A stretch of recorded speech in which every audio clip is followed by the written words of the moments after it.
Welcome to the Vegan Pulse. I am your host, Nancy Arenas. Last week, my guest was Richard Chiger, and our conversation did not finish. I'd like to share with you the rest of that interview this week. Stick around. We'll be right back.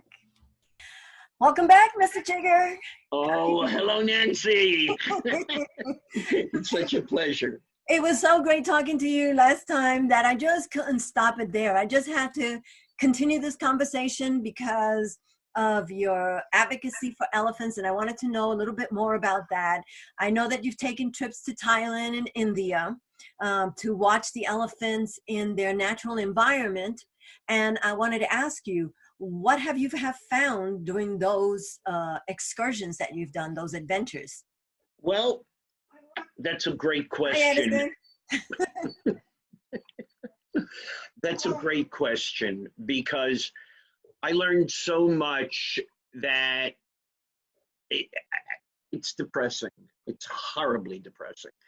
At one time, I used to visit zoos all the time. I even started writing. I couldn't finish it because of financial reasons, but I started writing a master's degree program in the captive behavioral ecology of Asian elephants.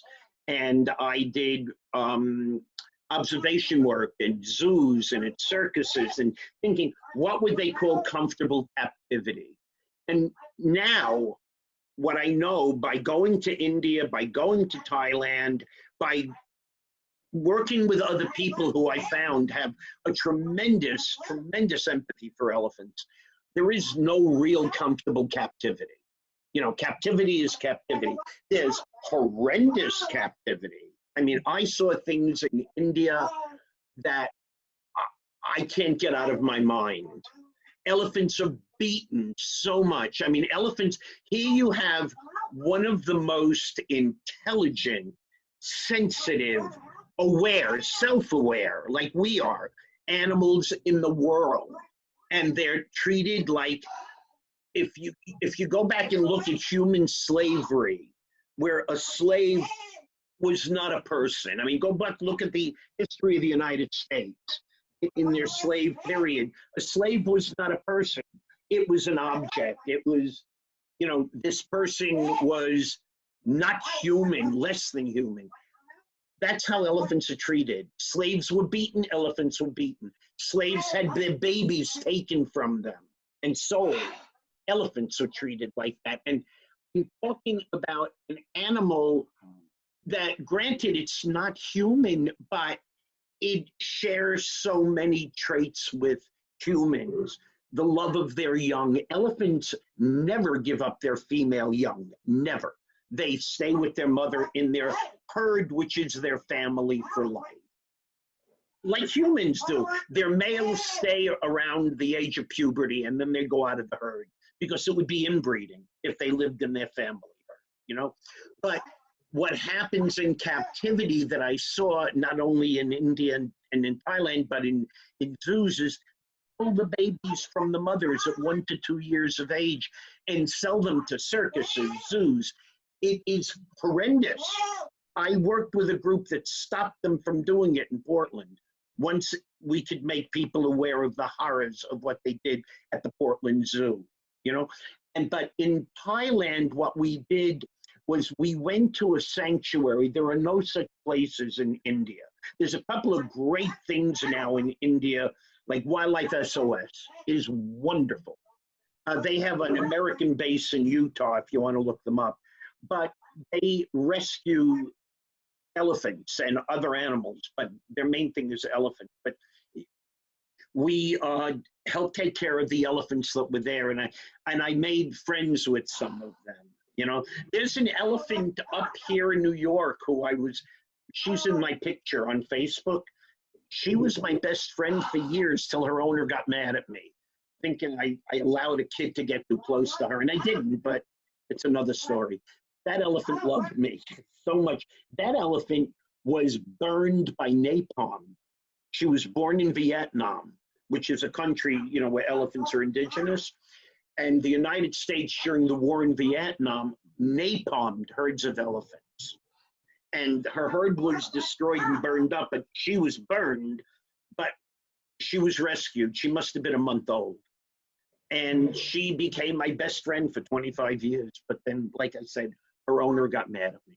What can I do? You know, it hurts because it took something wonderful away from me and from that elephant, because I gave that elephant so much attention that she needs. She shouldn't be there alone. But again, that's another story. But with Thailand and India was horrendous. In Thailand, I saw the elephants that were treated after the horrendous time when they were rescued. So, but I know what goes on there. There's, if people want to look it up, there's a process called the Fajan. It's Phajajan. It's the training, the breaking the spirit of a baby elephant or an adult elephant if they catch them as adults.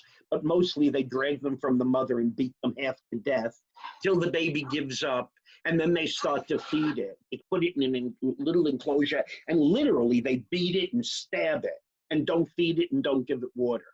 It's called the Fajan. People don't realize that every elephant they ride, every elephant that they see perform or do anything other than be an elephant went through that Fajan. And I'm thinking that sort of thing happens to probably most animals that are in circuses and zoos. Elephants, yeah. Mm-hmm. Elephants in circuses and zoos also, when they're babies, are beaten half to death. Yeah, but I think that also like the tigers and the lions they don't handle the tigers and the lions. The problem with the tigers and the lions is they don't belong in these captive environments. There are more captive tigers in the United States being bred and sold to roadside zoos and killed. You know, places that are called tiger sanctuaries. Be careful and make sure you know what you're dealing with before you visit something like that. This place that has the elephant used to have, they had tiger and lion. They claim they rescued them. They declawed them. Come on. That's horrendous. You don't do that. You don't have them. You don't, and they're bought from exotic animal dealers that keep breeding them. And if they are handled, then they're beaten. They have to be. Because if they're not going to be, I mean, like, if you have a cat,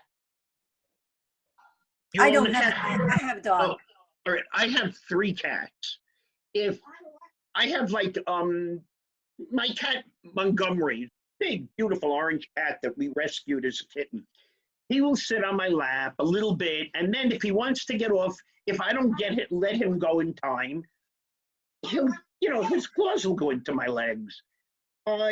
Could you imagine if that was a tiger? I'd be dead. These things are not pets. These things are not to be kept in captivity ever at all. And there are places that do rescue. I was at an elephant conference run by PAWS in California, PAWS, Performing Animal Welfare Society. They have an elephant sanctuary, but they also run a tiger sanctuary. I do some volunteer education and work for them. And they rescue so many of these tigers that were in these horrible places, and lions, and they just do not belong in captivity. And this is what we learned. There was a time nobody ever thought about that. Right. You know, it's like the carriage horses in New York. Whoever thought that this was a cruel trade? And again, I don't know that much about them. And the problem with the carriage horses is if you make a law to stop it, what are they going to do with the horses and who's going to feed them? You know? Yeah, I think those are just dumb questions because they have no answer. It's just people who want to keep doing that cruelty kind of thing. Oh my God, yes. Does that. Yes. That say those things. The problem is you've got to have people who will take the horses. and take care of them and feed them. There are so many places where, like, they have horses for the summer up here. You know, I'm talking about horseback riding places. And then they sell the horses to the butcher in the winter. That is I don't know the answers. I don't. Horses should be left alone too. Everyone is an individual, and they should have the opportunity to live the lives they're meant to live, and that is not to be mandated by any individual. Right. We had a cow. You might remember that because I talked about it. Even when I worked at IS 88, when we moved up here, we got a calf, and we had her for almost 20 years.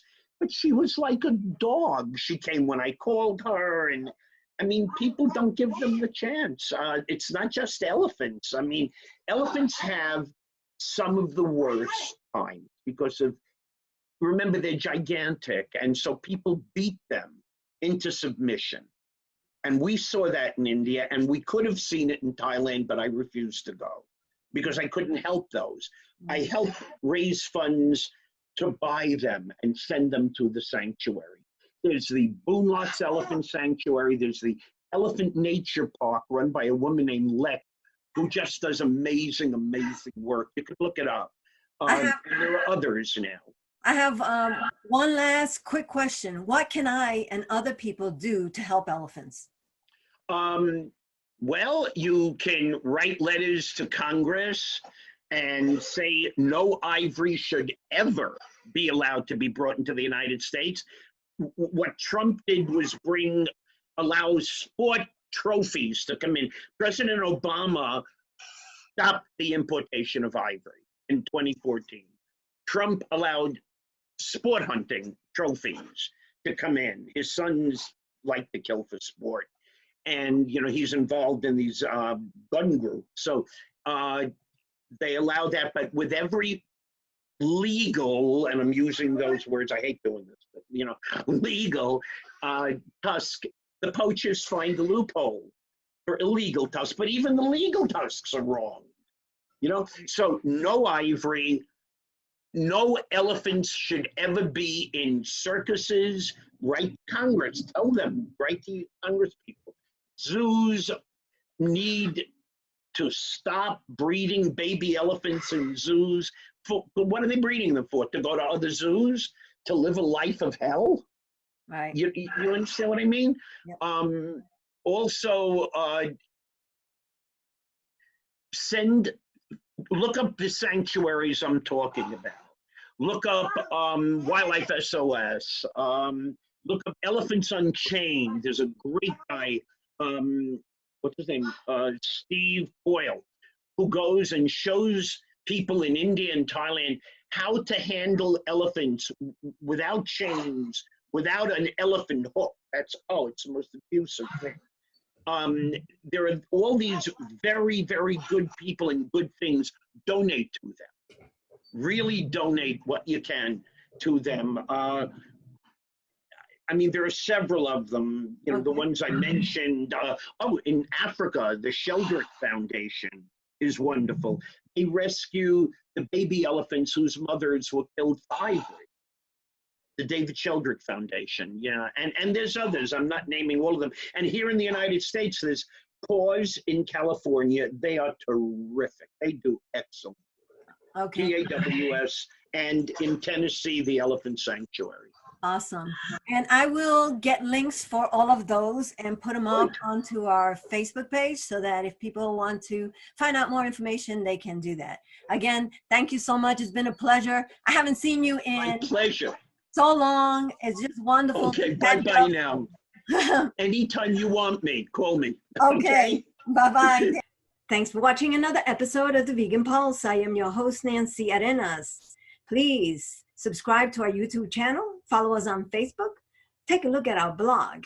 And remember, if you have a pulse, you have a purpose. Live vegan.